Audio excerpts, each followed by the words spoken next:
mutya ng tubig, set na kwintas. Ito ay ready na magamit ng bagong magmamay-ari. Tapos na itong madasalan at ito ay may mga gabay na rin.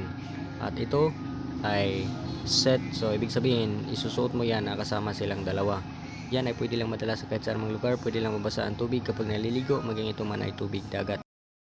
Iingatan lamang ito upang magamit sa pangmatagalang panahon. Ito lahat ay nagtataglay ng pangkalahatang proteksyon sa lahat ng klaseng malalang aksidente na maaaring ikamatay ng tao.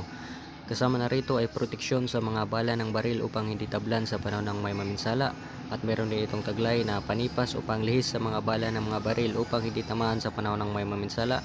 Proteksyon din sa mga patalim upang hindi tablan sa panahon ng may maminsala. Proteksyon sa ambush, may tagabulag sa kaaway upang hindi basta-basta pinsala sa ambush. At ito ay nagtataglay rin ng proteksyon sa kulam, barang, sumpa, usog, bati, tigalpo, palipad hangin, buyag-buyag at iba pang mga espiritual na atake. Nagtataglay rin ito ng mga pasumbalik sa lahat ng klaseng masamang mahika. Proteksyon din sa lason sa tubig o sa pagkain na gawa ng mga manglalason. At nakakatulong rin ito magbigay gabay sa negosyo at hanap buhay, sabayan na ng pagsusumikap at tamang kaalaman sa ginagawa.